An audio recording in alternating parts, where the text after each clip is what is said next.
Oh, look, it's the Wednesday before Thanksgiving, which is sort of like a Friday. So it's Friday with Jarod on Wednesday before Thanksgiving on Bring It In, TrueHoop's quarantine Zoom show. How's everybody doing? Good. How are you? I'm just happy we're not little anymore. You didn't say we're little. Oh, I can say if you want.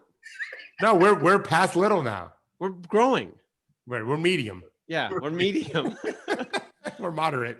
Or in Starbucks terms, we went from tall to grande, right? Right, And then if exactly. we really work hard, we can be venti, and no one knows what that means. One day. Not quite. Yeah. One day we'll get that jersey. Okay, so this is gonna be fun. We're gonna do 9 by 90, and then we're not gonna have a show on Friday, and we're back on Monday as normal. And look, there's Legal. How's it going, Legal? Cool. All right, so Jarod, you're first, please. Yes. So Taylor Rooks did a piece in GQ about the bubble and behind the scenes there, the most magical place on earth, obviously tying into the whole Disney theme and what that's about. And, Taylor did a really excellent job with this. I love how she broke it down, the different sections of the piece, like the prologue and, the before the bubble and this must be the place. And, all the sort of machinations that went through that and Groundhog Day, etc. What stuck out to me was sort of the humanity she was able to show that was going on within the bubbles, right? And within the bubble, and sort of the everyday experiences those guys were going through, and what they felt like, right? The idea of, hey, John Morant, you just turned 21. What would you normally do when you turn 21? You have your first legal drink. Well, let's have a party, right? So that they have a party, and he has Remy Martin or some expensive liqueur as his favorite drink.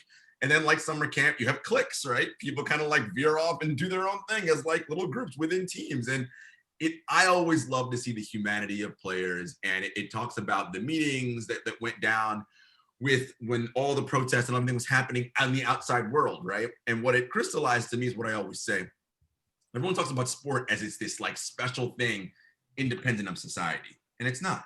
It is a microcosm of the larger society in which it inhabits.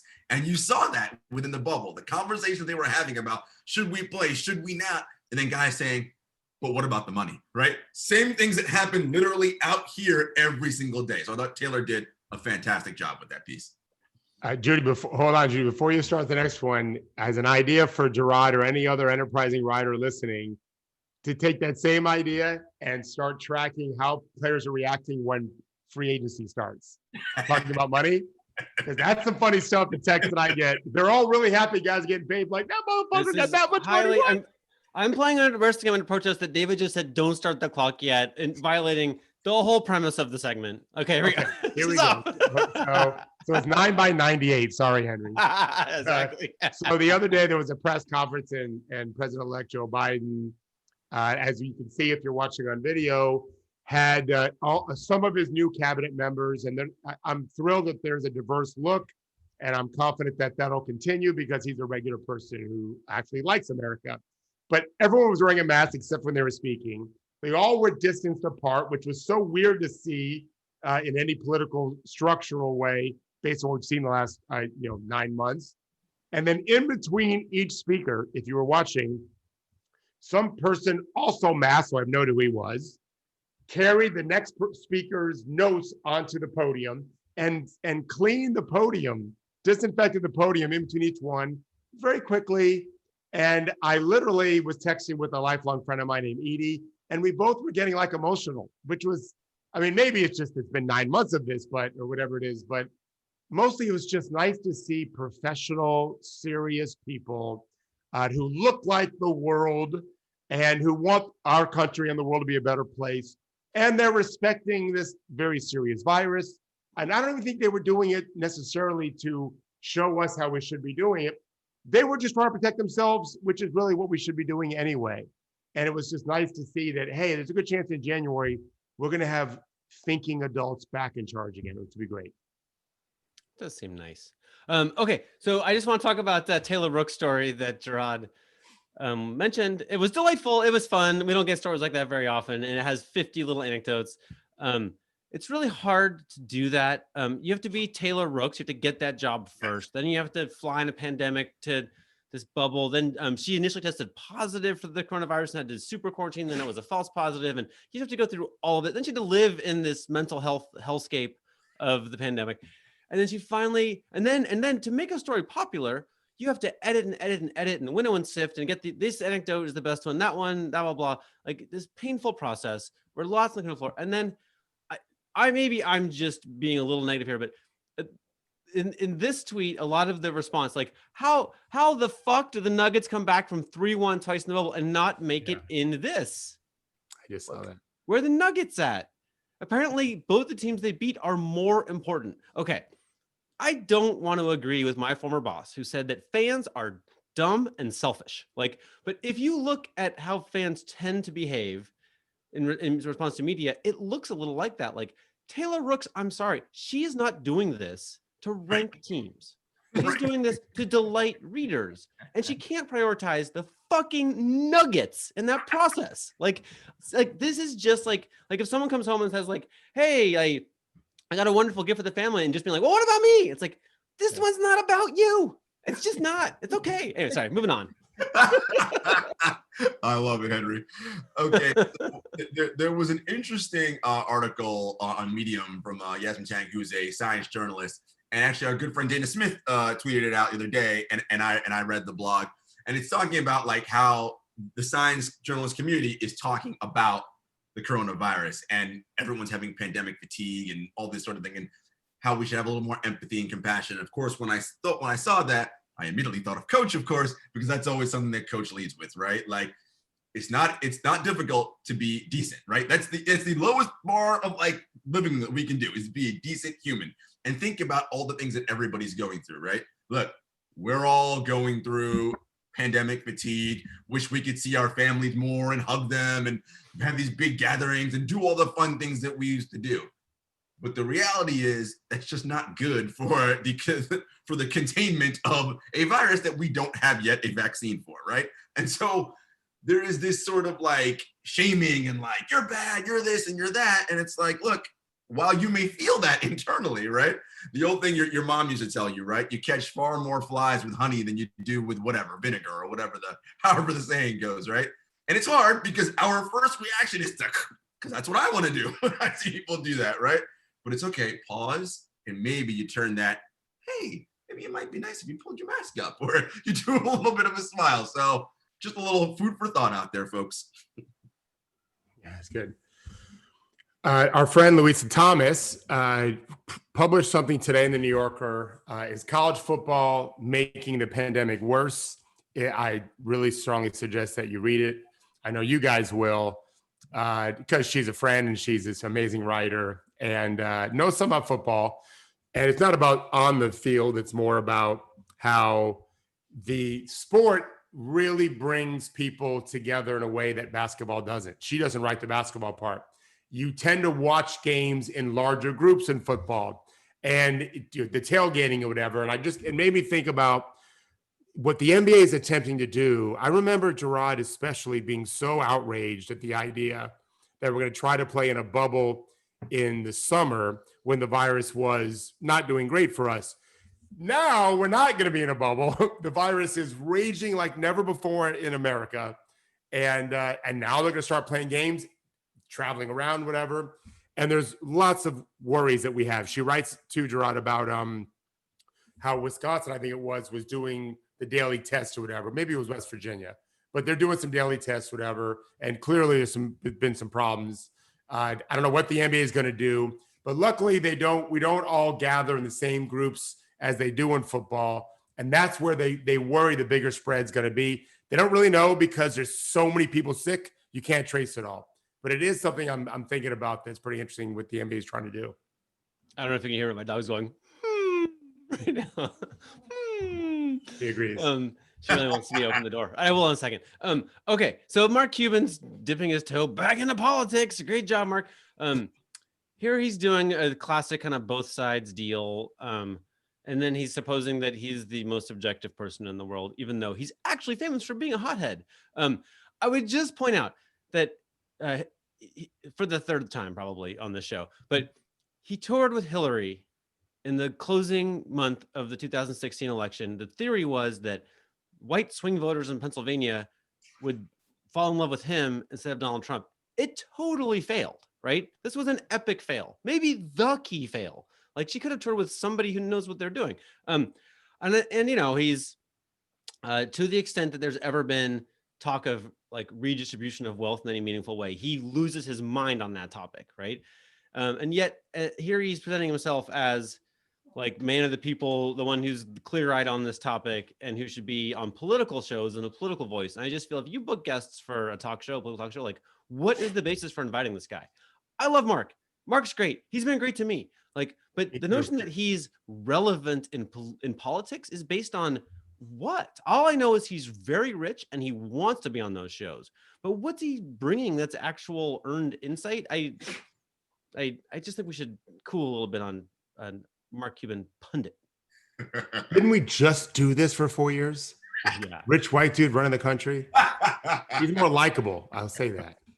Well, speaking of something that always happens on this show, rich white dudes. So U.S. billionaires have increased their riches by $1 trillion during the pandemic.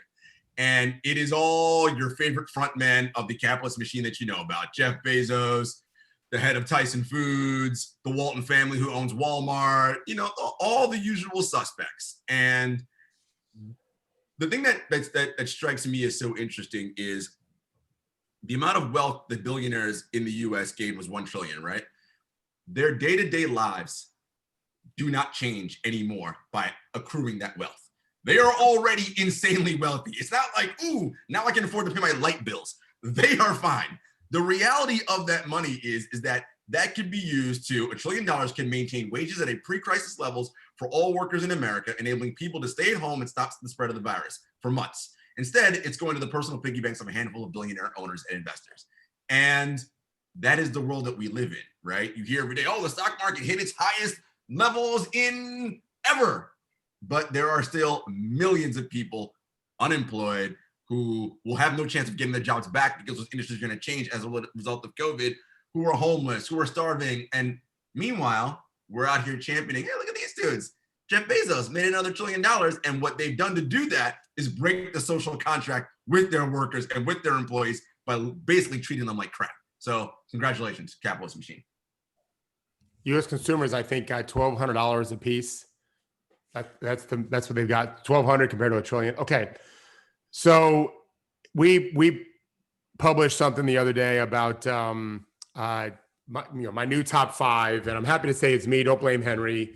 I told him I'm happy to hear anything he has to say, but he let me pick my 5, and I picked the Clippers 1, Bucks 2, Lakers 3, and LA Nation. This goes back to Jarod's. I think it was Henry's first thing about fans. They lost their minds. And I want to remind people, when you're projecting the future, we've written about this, it's very hard, but you have to think about individuals on a team, what they'll look like months later, right?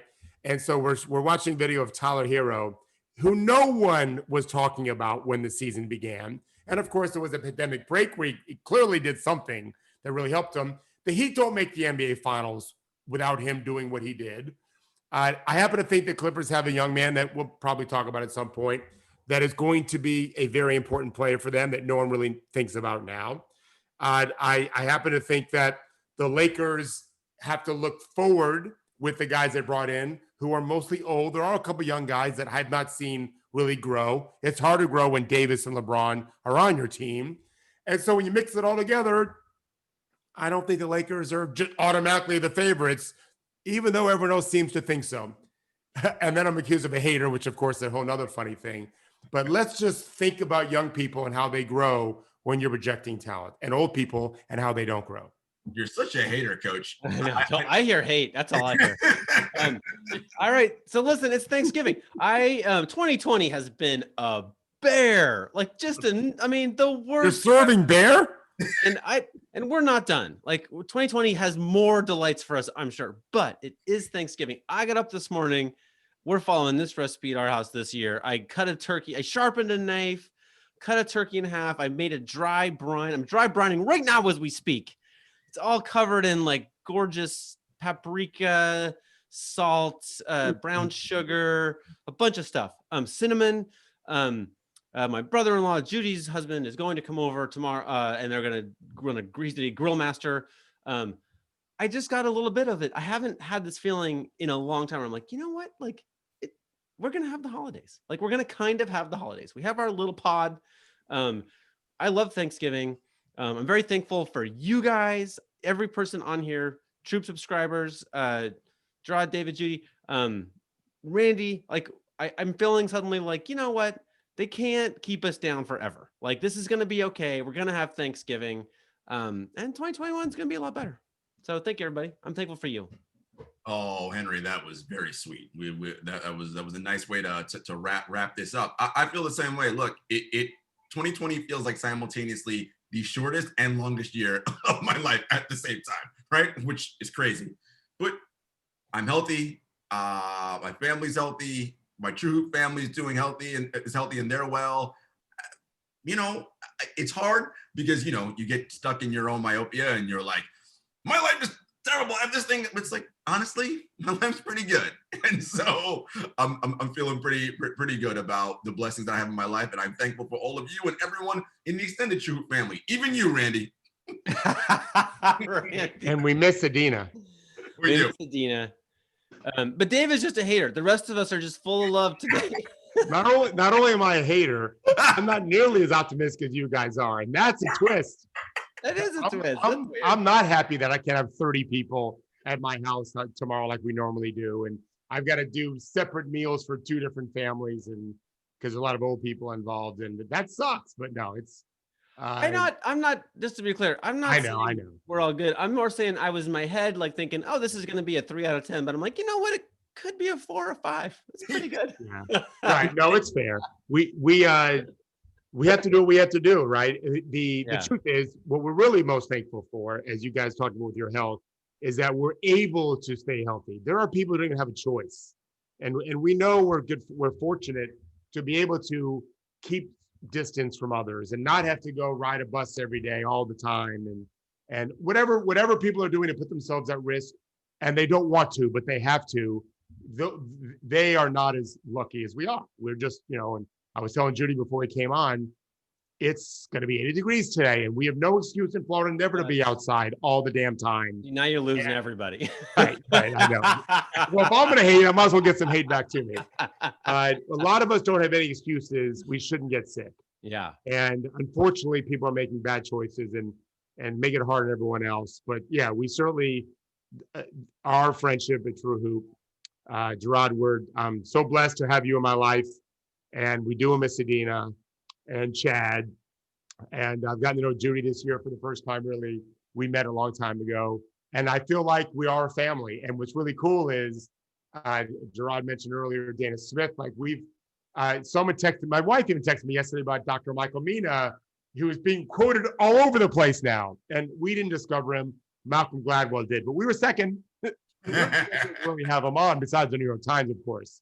I feel like we have this extended family, and it's made us much, much smarter, at least for me anyway, much, much smarter. So we have a lot to be thankful for. And I'm also most thankful, really, facetiously, I have no games tonight. I've never enjoyed the night before Thanksgiving. Oh, good point. We had during the day. Yeah. Then I go in my office over here for 5 hours on a Wednesday night. And I don't have to do that this year. I'm going to hang out with my wife and my daughter, and we're going to call our son who's away, can't come home. And that'll be cool. That'll be different. Kayla was pointing out that we gave Michael Mina that TrueHoop bump. Oh, yeah. Listen, the TrueHoop bump is for real. But folks, I need to go pick up Hazel. Yeah, you got to go. Wait, what's wrong with Hazel? Hazel okay? She's fine. She's just getting a bath because it's Thanksgiving, and my girlfriend's like, "You're smelly today. She needs a bath." So Hazel's classing up for the holiday. Listen, it's just the 3 of us. So yeah. We're mostly plant-based. So, but I got some turkey breast, and I'm making a turkey breast, and Hazel's gonna have some turkey. So yes, Hazel is a dog, Randy. Okay, well, happy Thanksgiving to Hazel. Indeed. All right, thanks, Jarod. Thank you guys. Happy Thanksgiving. See you next week. See you next week. Don't change the channel, though. We're still here. Me and Henry are still here. We're still here. We're about to duke it out now. Oh no. I did look up just for fun. No, we're gonna be on the same team. But okay. I did look up the Vegas odds to compare to your top 5. Yeah. Title contenders this year. You want to hear them?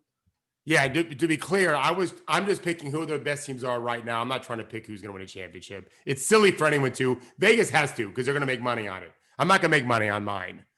No, it's true. Although I think is the question we want to know, right? Is like who made the offseason moves that best position them for the championship, right? For now, right. And there'll be more moves. But yeah, I'm interested, very interested actually. I'm guessing the Lakers are 1. So the Lakers are 1 by a long shot. Yeah. Second most likely team in Vegas odds. Blew my mind. Do you want to guess? Sixers?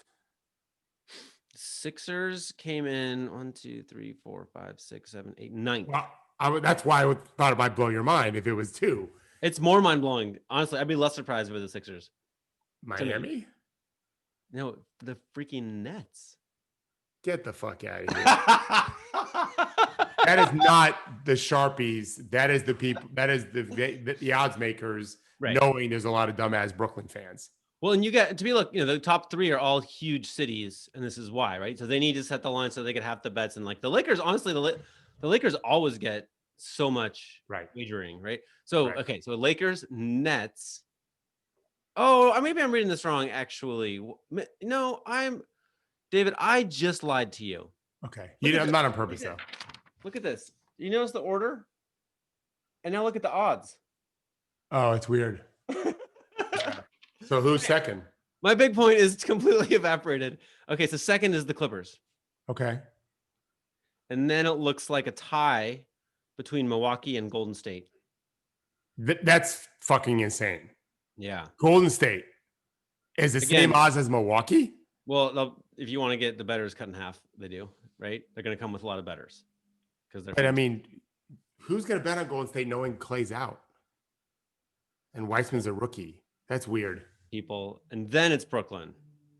That's weird. But so basically, Vegas agrees with me that the top 3 teams are the Clippers, the Bucks, and the Lakers. Yeah. You can split hairs a little bit. And we're trying to guess something that's going to happen in, when are the finals? Mid-July?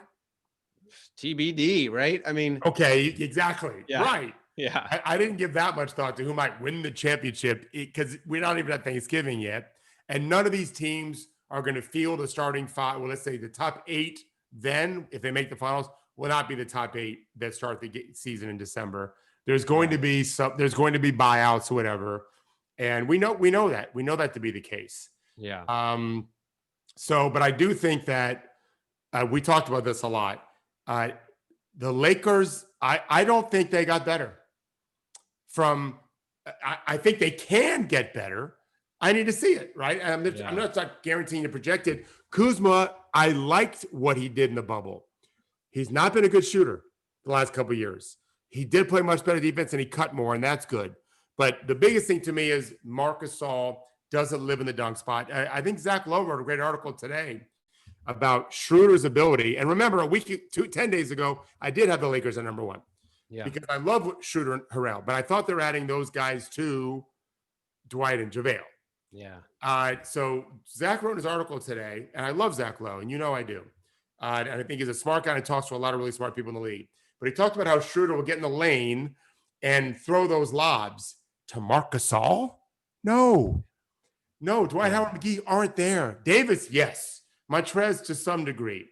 But those and I thought that Dwight and JaVale really anchored a strong defense in a different way than Marc Gasol will. But Montrez doesn't fit great in that. And Schroeder is a headache. I don't know how he's going to do with all of this. I'm a big Caruso fan. Again, I picked the Lakers in June. And I think the Clippers have a secret weapon. I could be crazy. I called no one about this. But I've told you that I know they're high in Terrence Mann when he was just a rookie non-player. Can they be high in him actually in the rotation? I suspect yes. And so that's why I kind of mentioned Tyler Hero. Terrence Mann might be the guy that ends up playing an important 10, 12 minutes a game that really helps their team out a lot. And I think Serge Ibaka I still think he's good. He played really well in Toronto this year. And I just don't think Paul George will be as bad. I mean, let's face it. They were moments away from getting to the finals against the Lakers. I'm not telling you the Lakers definitely were beating the Clippers. I picked them to, but I don't know that they would have. Yeah. Paul George was terrible. I'm not betting that he's going to be terrible again. I think the Clippers are super talented still. So he just needed to be okay for them to win that series, right? Absolutely. Yeah. Right. Yeah. And he's not going to be in a bubble, probably. Let's hope. And the Bucks, I think, are really interesting. And I didn't mention Dante DiVincenzo. Maybe we talked about some on Monday, but he's in year 3. He started all year last year. He's a good player. A lot of players make another big jump, right? And I think playing with Drew is going to be good for him. So they would have been great with Bogdanovich. I don't know that they're even done doing a deal yet. Let's just see what happens. But yeah, those are the 3 best teams. I think the Sixers, I'm intrigued with the Sixers, and I've not been before, not in the last 9 months. I don't think I'd have them as low as 9th. I'd have to look at it again, but I think they can be better. I'll tell you one thing I was thinking about the Lakers is Frank Vogel was like their 3rd choice coach and came in with, and you know, everybody evolves, and he ended up doing a lovely job. But the thing that he came in really with great qualifications in was defense, specifically anchored around a giant man, right? Like, and then they, you know, they didn't get their 1st choice coach, and then they didn't get their 1st choice big man, right? Because DeMarcus Cousins got hurt, and so then they filled in with minimum guys, and it was beautiful. It was great, right? They did this, you know, it was the definition of why it was hard to play against the Lakers, was that Dwight Howard and JaVale McGee and Anthony Davis, you know, there were always at least one, generally 2, just stifling everything and making everything hard around the rim. And then, you know, the offense is run by superstars who dominated the ball, and that's not going anywhere. And it was okay. It was good. It was good. But like, that defensive thing is over, right? It's just, we don't have that anymore. Marc Gasol played, I think he looked it up, like 16 minutes a game last year. He's not very mobile, and he's pretty old. And so I feel like his metrics were good, but it was a small number. And I don't want to project anybody getting hurt, but like, what are the odds he plays 30 minutes a game for 72 games? Like, you know, not great. Not at his age and size.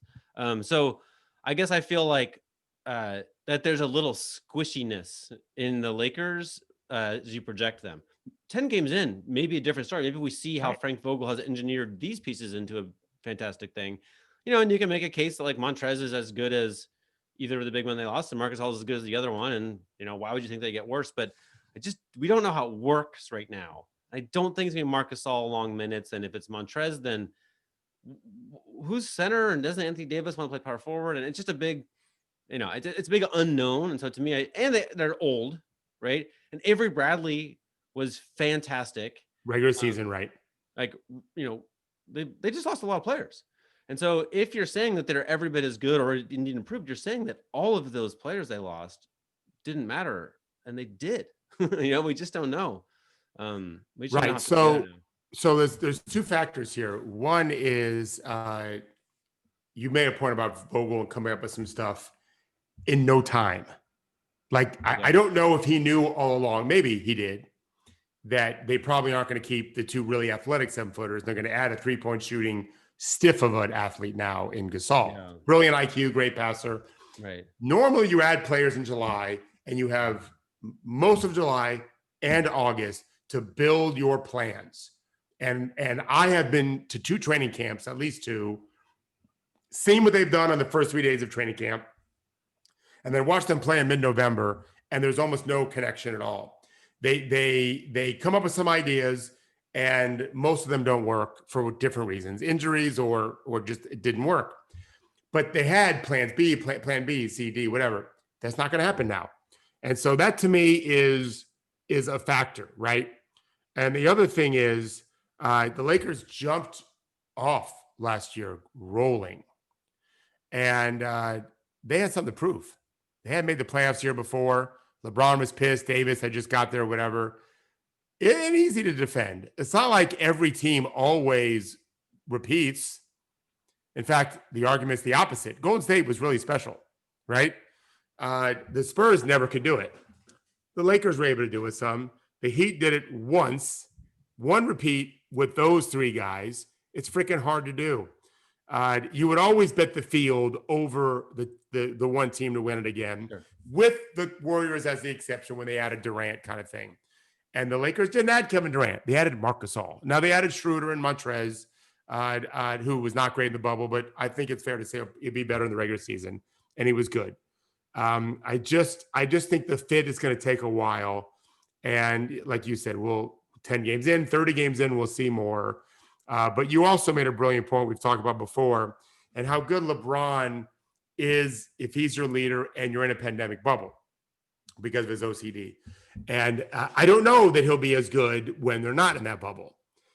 He might be, but I don't know. And there's question marks all over the place for sure. But I've trusted my instinct for a long time now, and I have no pride. I'll pivot on a dime if I see something different. And that's what the other thing I wanted to say is at 0 point, and you know me a long time. You've known me a long time.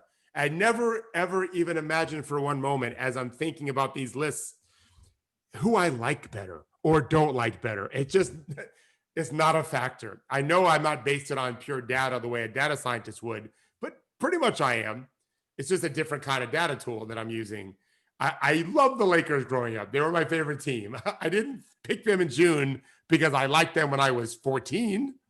Yeah. I didn't pick the Clippers now. I've never rooted for the Clippers in my life. And I just think that there's a great chance they're going to be the best team in the league for the regular season. And when it comes to the postseason, I'll make a new list. And if something happens in a week, I'll make a new list too. Yeah. I guess one other just thing to say about the Lakers now is, I mean, they are the victims of the short turnaround more than anyone, because they were just playing, and because the sun, the moon, and the stars of the Lakers is LeBron James, who is well past the age that you would expect him to perform at a championship driving level, right? Like literally nobody's been this good for this long. He leads the league in playoff minutes, mileage, like you can't believe, right? And it wasn't long ago Danny Green said that he thought that if they started the season in the middle of December, LeBron just wouldn't play, right? So for a month or so. So I don't know what's going to happen, but if you're projecting the Lakers this season, like how much LeBron do you get is a fantastic, honest, open question. And the wrong answer, by the way, is tons of LeBron. Like that would be very dangerous, right? To play this guy with this little rest a whole bunch right now. So, okay. So when he's not in the game, what are the Lakers doing? Unclear, right? Right. There's no regular season answer that's a win for them. Yeah. Meaning long term. Right. If you play him a lot in the regular season, it's at the expense of the postseason. Right. If you don't play him a lot in the regular season, well, they're not going to have the same record in the regular season. Right. These are all things that I was looking at. And I think Milwaukee, we talked about Drew and Dante. And I'm a big believer that failure informs so much. I will say there's a lot going on in Milwaukee. Whether Giannis does the extension, I have no reporting on that. I've not even read about it recently. And I mean, Miami's going to be good. Like there's going to be, I think I like Toronto a lot. They're on my list. People think I'm crazy for that, but yeah, I don't think I'm crazy. Talk me through it. Why is Toronto on your list? I like the Raptors because I think they got more athletic. Losing Gasol, they have a lot of depth. They had a lot of depth. I think what happened to Siakam in the bubble, I don't know what happened. We just know the results of what happened, which is he played nowhere near the level he normally plays at. Knowing his history, I think we're going to see the best Siakam we've ever seen. I think they have a bunch of guys getting better. Mm-hmm. Not a lot of players, not a lot of teams had that. The Heat have none, who's not a young rookie, and Hero, who is the youngest rookie to ever start a game.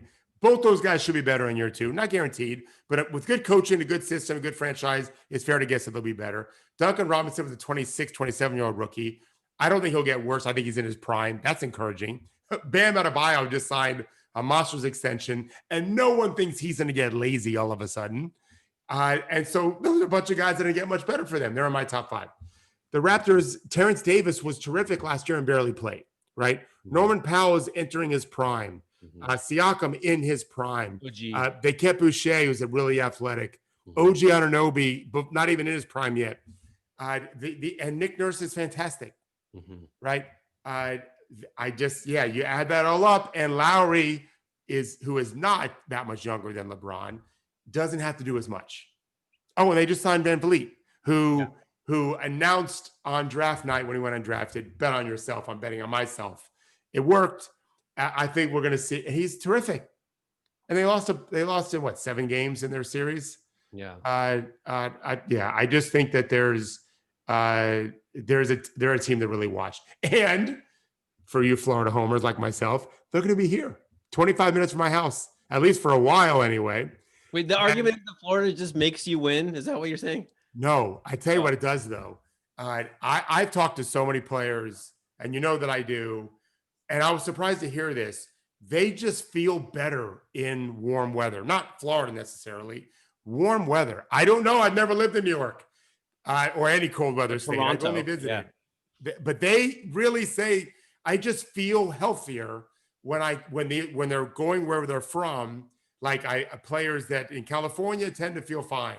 In the Midwest, and they get to Florida for a week, they just feel their knees don't hurt as much, their elbows don't, whatever. So Toronto, instead of being in Toronto, is going to be for sure wearing shorts almost every day over Christmas. I mean, over December. Mm-hmm. Like we almost always wear shorts through December, although we are getting a cool front. They're bringing a freaking cool front. So it's going to be high 60s next week. You don't know the meaning of the word cool. That's the problem. That's a warm front. If it's in the 60s, that's a warm front. Right. Literally, my wife and I were talking about it. We're getting a cold front. It'll be 60s next week. What? So the Raptors they're gonna be like puppies, woohoo, jumping around, running on the beach. Yeah. And so that's not why I picked them to be a top 5, but it's not going to hurt for a while. Put it this way: I don't think they're gonna be thrilled when they're forced to go back to Toronto. Nothing against Toronto. It's amazing. Amazing. What about I mean, this is back in the bubble, right? I mean, what about their families? Like, are you moving your family to Florida in pandemic from Canada? I think they are because they're not. Well, I don't know. I texted him aside the other day. I didn't ask him that question, but they're going to be here. I know where they're staying. Yeah. I bet they do. I bet they bring their families. And if they're doing virtual schooling in Toronto, which I don't know if they are, they can do that here. That's true. That's true. Yeah. I want to pivot a little bit. So with the news of Steven Adams signed a big deal with the Pelicans. I'm like, okay, so the Pelicans roster now: Steven Adams, Brandon Ingram, Eric Bledsoe, JJ Redick, Lonzo Ball, Zion Williamson, Jackson Hayes, Niccolo Melli, Kyra Lewis, Josh Hart, Nickeil Alexander-Walker, Sindarius Thornwell, Wenyen Gabriel, who I love, and Willie Hernan-Gomez. How good is this team? I was texting with David Griffin the other day about this. I've got concerns about a team that doesn't have a shooting 5 or a 5 that can jump over the rim. Jackson Hayes can. Mm-hmm. Hayes can't. I'm sorry. Adams can't. Yeah. Hayes can't. And so it's weird to me that they don't have a guy that can play some 5 of them and really shoot, knowing that although Zion might end up being a better shooter than he was last year. I've never been too worried about his shooting. And I actually think he can be a positionless stud because I think he can drive by almost anybody. He's so explosive off the dribble. I'm a huge fan. And I think he probably, and he passes good. I think he'll end up being a good shooter. But I don't see them as I think it's possible they can make the playoffs. I wouldn't guess that they will. Stan will do a good job. I think, what happened in Detroit surprised me because I thought he was amazing in Orlando and Miami. They're not going to be terrible. They're not going to be one of these teams that are terrible. There's a few terrible teams, but to get the 8 spot is going to be pretty tough. The Adams deal kind of surprised me because it's a big deal. It's $29 million this year. And they just got rid of Drew. It seems like if you were going all in to win now, you would want Drew. So now it's like, well, I don't know if Eric Bledsoe, like you're saying, so to miss the playoffs and pay the center a whole bunch of money, it just seems a little un-Griffin-ish. It seems like the timing's a little off. Yeah, I wonder, John Hollinger wrote the article you mentioned the other day about not drafting centers. We talked about this on Monday. Yeah. And I don't necessarily agree with him, although he did have a qualifier of, James Weissman's a little different. Although he didn't rank, I think he had him ranked 7th on his board, 7th or 9th. I happen to think that there is an argument to play big, but you've got to have the right pieces. The LA did, to your point earlier, right? They had 21 feet of center all the time. Mm-hmm. Like you almost always had Davis, McGee, or Howard in the game for them, except for moments in some of the playoffs, just because of the way it worked out.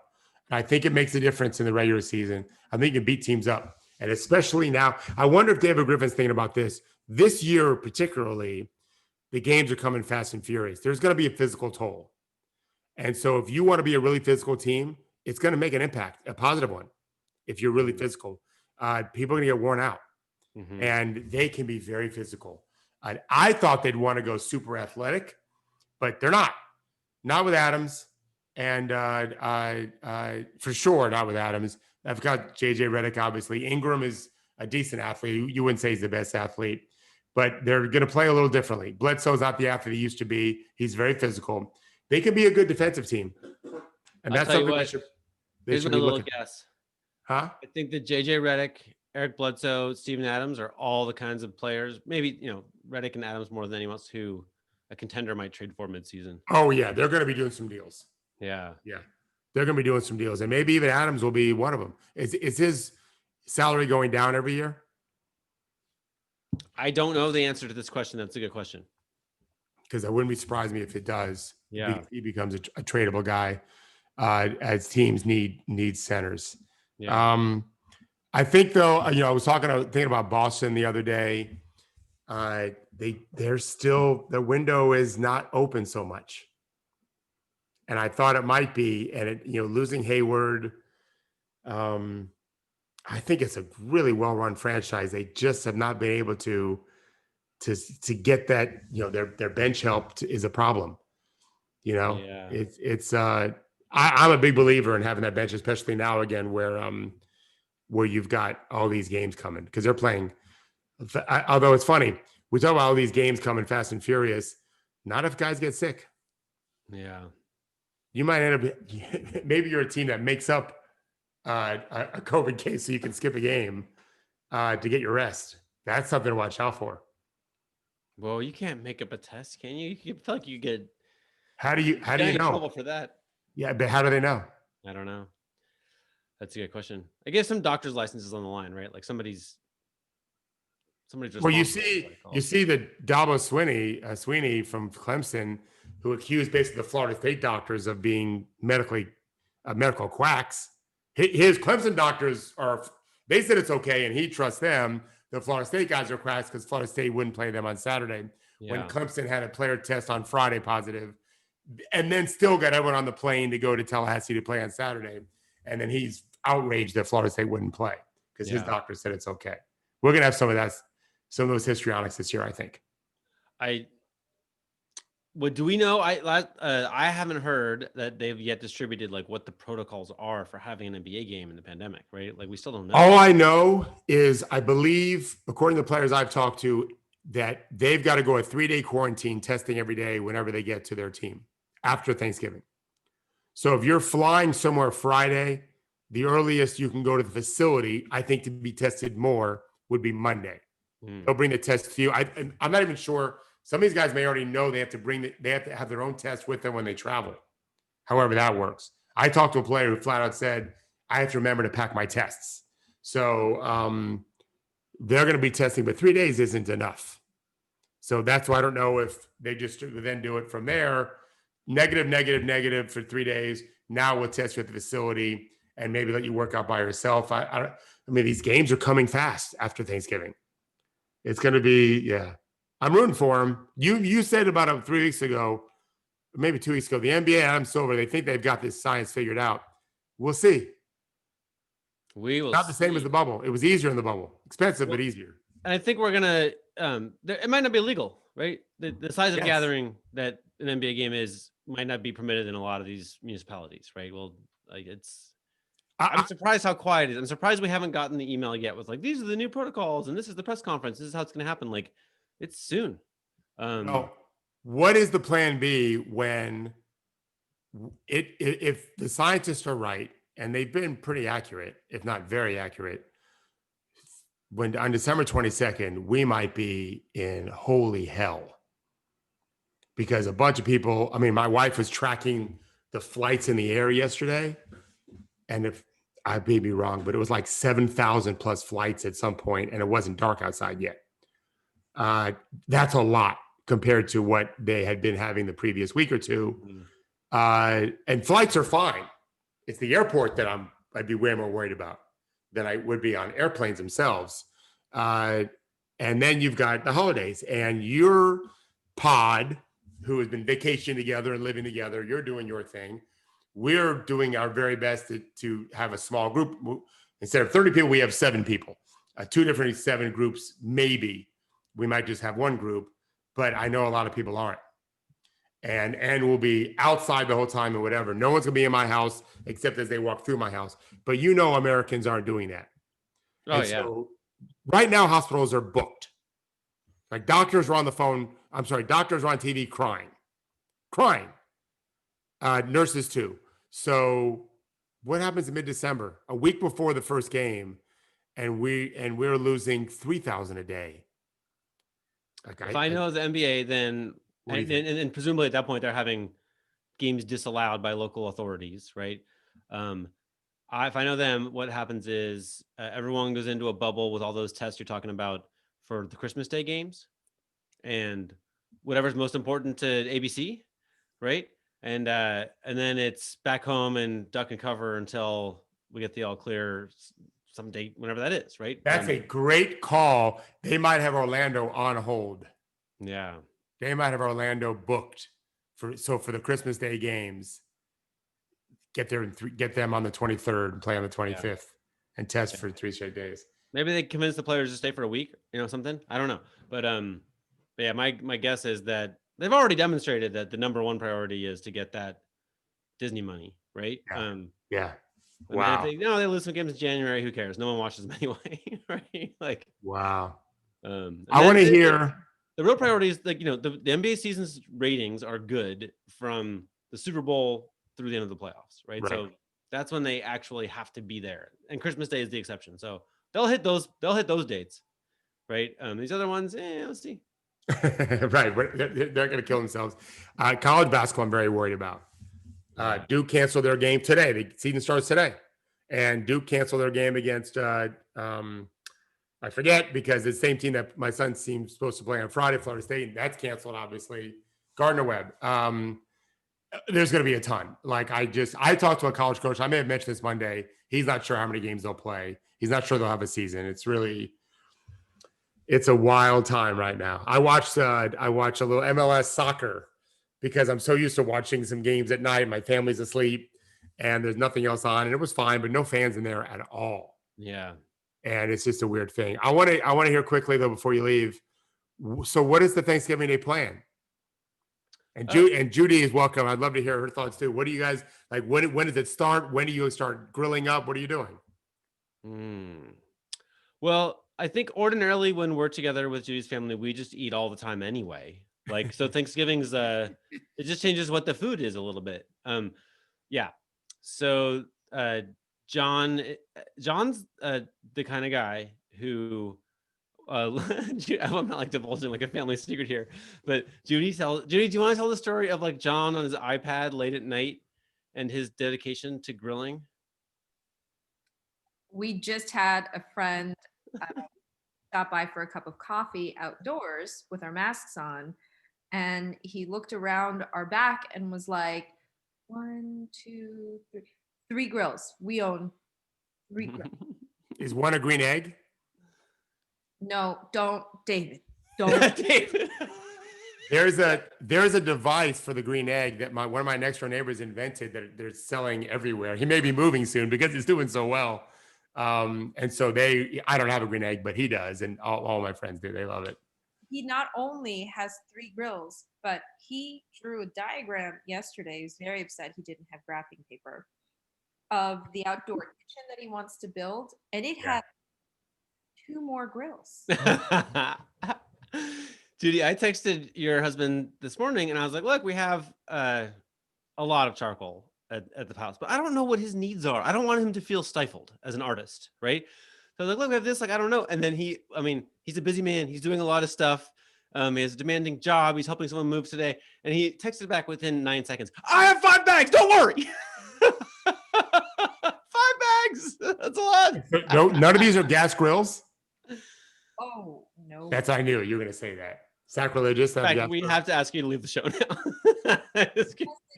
Different kinds of wood for Christmas gifts. The man. Yeah. He takes it seriously. Mm-hmm. Tell the iPad story, please. This is my favorite. He's like up late at night and and he seemed to be up to no good, is spending all this private time on his iPad, and then you're like, oh, he's just looking at a new fancier grill that he wants to order from Amish country. From Amish country. And we got that one. That Yeah. was the third grill, was the one that he just like quietly late night. What are you making on these grills? This year, just turkey. Well, John is actually, you don't know this, Oh, secret. smoking some portobello mushrooms for a braised cabbage thing that I'm gonna make. Oh. We eat really well, David. We just A couple years ago, my brother-in-law, who's a grill master too, I think he's got two. He's a smoker and then just a regular green egg. He did pork bellies for Thanksgiving. I don't care about the tradition. To me, the tradition is family. I don't care what we eat. My mother is different, so we're having a turkey this year because they're insisting. We haven't done turkey in a couple of years. We've done all sorts of other stuff. So more of a traditional. I think because of the pandemic, we're doing that. But I don't eat portobello mushrooms. My wife would love them though. That's a nice thing to add. Yeah. Here's the big crisis here at the Thanksgiving at our house is outside the front door regularly is 7,000 people running a 5K. So They're still doing that? They canceled ours. No, this is the crisis. So like you get up, it's freezing cold. People wear ridiculous outfits. And the whole point of it is you're going to have a day of being inside overeating, which is way better after running a cold 5K. I feel guilt-free. Whatever happens that afternoon, I don't care. We did this run this morning.